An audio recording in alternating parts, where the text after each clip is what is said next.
राधे राधे, जय श्री कृष्णा। दोस्तों कैसे हो? आशा करती हूँ आप लोग खूब अच्छे होंगे, स्वस्थ होंगे और मस्त होंगे। आप सभी का स्वागत है हमारे चैनल अल्पना मिस बे में।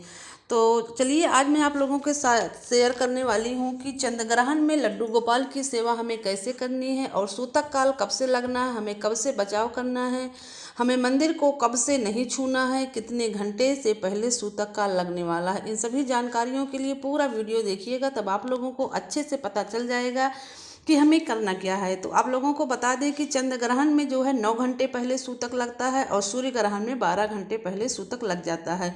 यह चंद्र ग्रहण जो लग रहा है, इस चंद्र ग्रहण 150 साल के बाद यह चंद्र ग्रहण लग रहा है। बड़ा ही शुभ संयोग है। कुछ लोगों को बहुत ही खास लाभ भी होने वाला है और कुछ लोगों को कुछ नुकसान भी होने वाला है। मंदिर और कपाट चंद्र ग्रहण के दौरान बंद कर दिए जाते हैं। 9 घंटे पहले सूतक काल से ही बंद कर दिए जाते हैं। इस दौरान घर के मंदिर अथवा पूजन के स्थान को भी पर्दा लगाकर ढक दिया जाता है। यदि आपके घर के मंदिर में दरवाज़ा नहीं है तो आप पर्दा लगाकर या कपड़े से अच्छे से ढक दीजिए। इसके साथ ही यदि जब ग्रहण लगने के बाद आप लोगों को मंत्रों का जाप करना है। चंद्र ग्रहण के दौरान यज्ञ हवन नहीं किया जाता है, लेकिन आप बैठकर ओम चंद्राय नमः, ओम सोम सोमाय नमः। चंद्र ग्रहण के दौरान यदि हम भोलेनाथ की पूजा करते हैं तो बहुत ही शुभ माना जाता है, क्योंकि सबसे ज़्यादा भोलेनाथ की पूजा करने से चंद्र ग्रहण को जो है थोड़ी सी सुख सुविधा मिलती रहती है, यानी कि जो उनका कष्ट होता है कम होता है। ऐसी स्थिति में चंद्र ग्रहण के दौरान जो है घर के मंदिरों को जो है बंद कर दिया जाता है, कपड़ों से ढक दिया जाता है। 9 घंटे पहले ही आपको पूजा नहीं करनी चाहिए, क्योंकि चंद्र ग्रहण में जो है सूतक का 9 घंटा पहले लगता है, सूर्य ग्रहण में 12 घंटे पहले लगता है। इसलिए आप लोगों को ध्यान देना है, क्योंकि सूतक काल में जो होता है ना, असुरी शक्तियाँ बढ़ जाती है, इसलिए यानी कि नेगेटिविटी घर में आने की ज़्यादा संभावना होती है। इसलिए आप लोगों को ध्यान देना होगा। ग्रंथों में भी लिखा है कि चंद्र ग्रहण के दौरान जब भी सूर्य ग्रहण या चंद्र ग्रहण लगता है तो असुरी शक्तियाँ जो है उनका प्रभाव ज़्यादा पड़ने लगता है।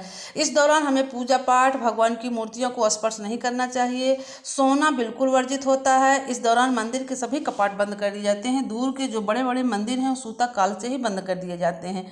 हमें अपने घर में भी पूजा नहीं करनी चाहिए। हमें लड्डू गोपाल की भी पूजा नहीं करनी चाहिए। सूतक काल से ही हमका पूजा बंद कर देनी चाहिए। यदि आप गलती से नहीं कर पाए हैं तो आप जब भी आपको टाइम मिले, क्योंकि सूतक काल 12 बजे 12:30 बजे से ही लग गया है, तो आपको जब भी याद आए तुरंत आप अपने लड्डू गोपाल को सेवा करके उनके पास एक गिलास पानी रखकर, पानी में तुलसी पत्र डालकर थोड़ा सा ड्राई फ्रूट्स रख दीजिए। तुलसी पत्र उसमें भी डाल दीजिए। यदि आज पूर्णिमा है, आज रविवार है, आप तुलसी पत्र नहीं तोड़ सकते हैं तो आप उनमें थोड़ा सा धूप डाल दीजिए, कुछ डाल दीजिए, जो भी आपके पास हो उसको थोड़ा सा डाल के रख दीजिए। ऐसे उनको कोई भी असर नहीं पड़ेगा, यानी कि वह दुष्प्रभाव नहीं होगा, ग्रहण का कोई भी असर उसमें नहीं पड़ेगा। भगवान कृष्ण की इसी सेवा करके जल्दी से उनको आप नहला धुलाकर उनको जो है कपड़ा वस्त्र पहनाकर उनको सुला दीजिए, क्योंकि आज उनको उठना ही नहीं है, कल सुबह उनको उठाना है। जब खत्म हो जाएगी ग्रहण का ये, तब सुबह उठाकर पूरे घर में आपको गंगा जल का छिड़काव करके लड्डू गोपाल को, अपने लल्ला को उठाना है। उसके बाद उनकी सेवा निमित्त रोज की तरह करना है, क्योंकि इससे असुरी शक्तियाँ आती है। इसलिए अपने मंदिर को हमेशा ढक देना चाहिए। देवी शक्तियाँ कम हो जाती है ग्रहण के समय, असुरी शक्तियाँ ज़्यादा हो जाती है। इसलिए ग्रहण काल में मौन अवस्था में भी ज़्यादा मंत्रों का उच्चारण करना चाहिए, भगवान का ध्यान करना चाहिए। मौन अवस्था में रहकर यदि हम करते हैं तो भगवान ज़्यादा प्रसन्न होते हैं और उनके जो भी कष्ट संकट होता है वह दूर होता है। और हमें भी जो है अपने व्रत का जो भी हम दिन भर भगवान के लिए प्रार्थना करेंगे, भगवान यदि जो है कष्ट में है तो हमें भी तो कष्ट होता ही है। इसलिए हमें भगवान का ध्यान करना चाहिए, जिससे भगवान सभी के संकट को दूर करते। कहते हैं कि देखो, मनुष्य कहते हैं हमारे ऊपर इतना संकट आ गया, जब भगवान ही नहीं संकट से बच पाए हैं तो हम मनुष्यों का क्या ही करना है। घर में मंदिरों के सूतक काल के दौरान इन बातों का भी ध्यान रख लीजिए, 4 बातों का, कि सूतक के समय पहले मंदिर की सफाई बिल्कुल मत कीजिएगा। सूतक से पहले घर के मंदिर में संध्या आरती नहीं करनी चाहिए, क्योंकि सूतक लग गया है तो आप आरती भी नहीं कर सकते। दीपक जलाकर आप अपने कमरे के बाहर रख सकते हैं। यदि संभव हो तो सूतक काल लगने से पहले भगवान का भोग लगाकर आप उनको सुला दीजिए। सूतक काल शुरू होने से पहले ही मंदिर में पहले आप कपाट बंद कर देना है और उसके बाद स्थिति कपाट नहीं खोलना है, कल सुबह ही खोलना होता है। लड्डू गोपाल के पास आप पानी, जो भी आप उनको खाने के लिए देना चाहते हैं, तुलसी पत्ता जरूर रखकर जल जरूर रख देना चाहिए। इससे लड्डू गोपाल की सेवा बनी रहती है और उनकी कृपा हमारे ऊपर बनी रहती है। भगवान भी प्रसन्न होते हैं, लड्डू गोपाल की सेवा भी हो जाती है। मान्यता है कि इस दौरान पूजा पाठ और भगवान को स्पर्श करने से, ग्रहण के दौरान जो है ये सब करने से भगवान को कष्ट होता है, क्योंकि जब भगवान कष्ट में होते तो हमें उनके नाम का जाप करना चाहिए। बहुत बड़े बड़े मंदिरों में सबसे पहले मंदिर कपाट ही बंद कर दिए जाते हैं, व्रत भी रखते हैं जो हमारे साधु हैं, संत हैं, जो है हमारे अयोध्या के जो भी संत हैं, महात्मा हैं, सभी मंत्र जिस मंदिर के हैं सब लोग ये सूतक काल से ही विराव करने लगते हैं, यानी कि बचाव लगते हैं, और जो है खाते पीते नहीं हैं अच्छे से। वो भगवान को ध्यान करते हैं, पूजा पाठ करते हैं, मंत्रों का उच्चारण करते हैं, शांत रहते हैं, मौन धारण करते रहते हैं। इसमें ग्रहण काल में किसी की बुराई नहीं की जाती है, किसी को कुछ कहा नहीं जाता, किसी का अपमान नहीं किया जाता, क्योंकि इस समय भगवान बहुत संकट में होते हैं। तो हमें सिर्फ भगवान का ध्यान करना चाहिए। और लड्डू गोपाल को सेवा मैंने आपको बताई है, इस तरह से यदि आप करेंगे तो लड्डू गोपाल भी प्रसन्न होंगे, उनकी कृपा आपके परिवार पर, आपके बच्चों पर बनी रहेगी, आर्थिक स्थिति आपकी मजबूत होगी, इससे भगवान प्रसन्न होते हैं। और चंद्र ग्रहण के दौरान चंद्रदेव की पूजा भी मन से ही ओम चंद्राय नमः, ओम चंद्राय नमः का जाप भी करना चाहिए।